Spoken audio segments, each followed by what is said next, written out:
नमस्कार दोस्तों। आगे पढ़ते हैं जी। हम अपने संविधान में दी गई कुछ यूनिटरी फीचर्स को पढ़ रहे थे। तो आगे है, parliament can legislate on the state list. तो हमने देखा कि 3 प्रकार की लिस्ट थी हमारे पास, union list, state list and concurrent list. जो पार्लियामेंट है वो स्टेट लिस्ट के ऊपर भी कानून बना सकता है। ठीक, कब कब when the Rajya Sabha passes A resolution that in the national interest the parliament should make a law on that subject. जब पार्लियामेंट में जो राज्यसभा है हमारा, वो अगर वो ऐसा रेजोल्यूशन पास कर दे, हाँ भाई, कि जो नेशनल हित में है, ये हमारे देश के इंटरेस्ट में है कि पार्लियामेंट इस सब्जेक्ट के ऊपर भी कानून बनाए। अब जरा ध्यान से देखो, राज्यसभा में किसकी रिप्रेजेंटेशन होती है? स्टेट की। तो इट मीन्स इनडायरेक्टली स्टेट ने ये परमिशन दे दी पार्लियामेंट को रेजोल्यूशन पास करके कि हाँ भी आप स्टेट लिस्ट पर भी कानून बना सकते हो, जब क्या हो, इन द नेशनल इंटरेस्ट है ये। ठीक, आगे है जी अपॉइंटमेंट ऑफ गवर्नर। तो गवर्नर क्या होता है? Head of the state. पर उसकी अपॉइंटमेंट कौन करता है? प्रेसिडेंट है, हेड ऑफ द स्टेट है, वो काम करता है स्टेट में, उसकी अपॉइंटमेंट कौन करता है? प्रेसिडेंट। और governor holds office during the player of the president. During the player of the president मतलब जब चाहे प्रेसिडेंट उसको हटा सकता है। तो कहने का मतलब अपॉइंट्स और रिमूवल का हक किसके पास है? प्रेसिडेंट के पास। और हमको पता है प्रेसिडेंट किसकी सलाह पर काम करता है? Aid and advice of council of minister. और काउंसिल ऑफ मिनिस्टर क्या होती है? केंद्र सरकार। तो इसका मतलब ये क्या है? यूनिटरी फीचर है।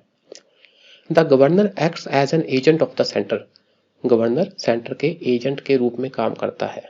जब उसको लगे कि हाँ भी स्टेट का कार्यभार संविधान के अनुसार नहीं चल रहा, तो वो सेंटर को कह सकता है हाँ भी आप यहाँ पर प्रेसिडेंट रूल लगा दो।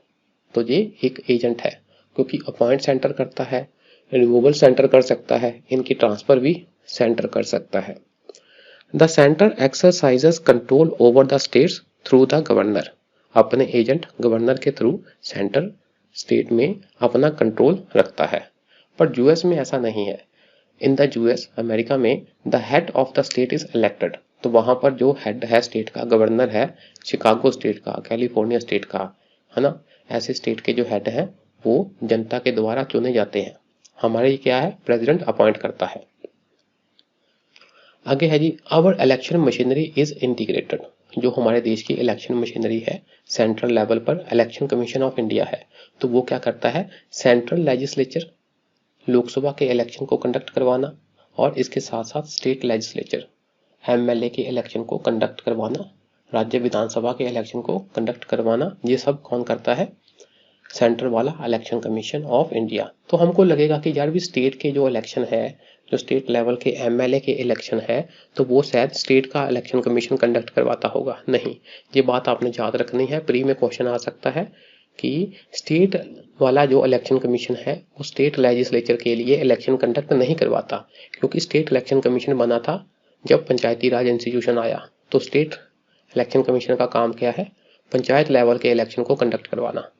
ठीक, और एमएलए के इलेक्शन, स्टेट लेजिस्लेचर के इलेक्शन सेंट्रल वाला इलेक्शन कमीशन ही कंडक्ट करता है। But the members of the election commission are appointed and can be removed by the president. Election commission है जो सेंटर के स्टेट लेजिस्लेचर के लिए इलेक्शन कंडक्ट करता है जी, पर स्टेट की कोई से नहीं है। किसमें? इसके मेंबर्स, कौन कौन मेंबर इसके अपॉइंट होंगे, कैसे कैसे इसको रिमूव किया जा सकता है, इसमें स्टेट का कोई से नहीं है। ये काम कौन कर सकता है? प्रेसिडेंट। तो प्रेसिडेंट का मतलब centre. The states have no say in the above procedure. तो स्टेट की कोई राय नहीं ली जाती इस प्रोसीजर में।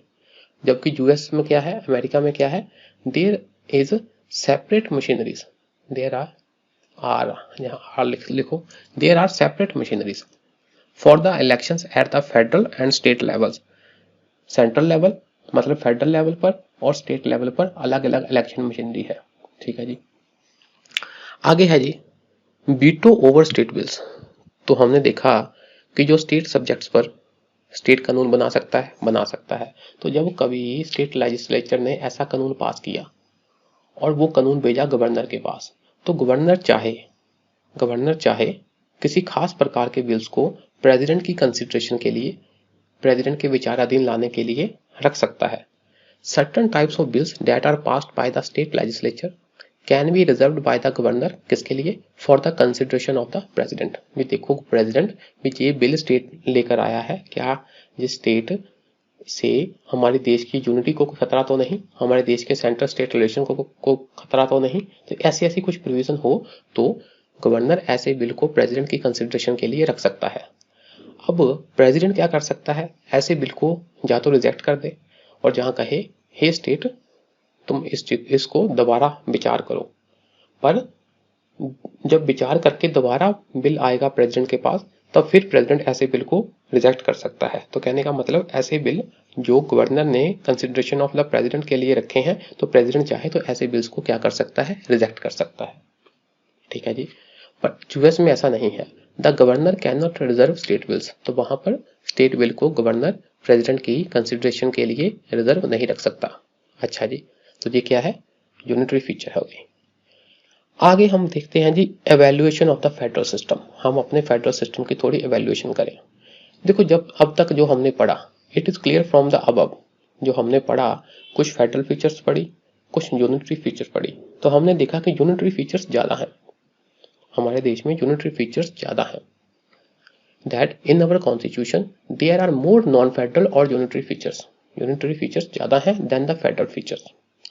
सो the balance of power is tilted in the favour of centre, तो सेंटर की तरफ पावर का झुकाव ज्यादा है, तो इसलिए हमारा संविधान क्या है, क्वासी फेडरल है। क्वासी फेडरल, पूरी तरह फेडरल नहीं है, ठीक है, आधा अधूरा फेडरल है। तो केसी वेयर ने ये कहा था कि इंडिया का कॉन्स्टिट्यूशन क्या है, क्वासी फेडरल। तो आपको क्वेश्चन आ जाएगा कि केसी वेयर ने कहा constitution of India is quasi federal, explain करो। तो आपने ऊपर दी गई प्रोविजंस को बताना है कि हमारे संविधान में सेंट्रल यूनिटरी फीचर्स भी है, फेडरल फीचर्स भी है, इनके बारे में थोड़ा थोड़ा बता दो और फिर एंड में कह दो कि ज्यादातर हमारे संविधान में क्या है, यूनिटरी फीचर्स है। ये बात हो गई। तो एक हो गए हैं विद्वान के सांथनम। के सांथनम का क्या कहना है, वो कहता है देखो जी दो मेन फैक्टर हैं जिसके कारण जो हमारे देश में यूनिटरी ज्यादा बायस है, मीन सेंटर की तरफ चीजें ज्यादा झुकी हुई हैं, सेंटर के पास पावर ज्यादा है। वो क्या है, कहता एक तो है सेंटर के पास फाइनेंशियल स्फीयर में ज्यादा पावर है, भी जो फाइनेंस है ना, पैसा है, वो सेंटर के पास ज्यादा है। ठीक, उनके टैक्स कलेक्ट करना या ऐसी कुछ और चीजें, मीन फाइनेंस के ऊपर सेंटर का ज्यादा दबदबा है। और जो स्टेट्स हैं वो क्या है, डिपेंड करते हैं सेंटर पर, किसके लिए, ग्रांट के लिए।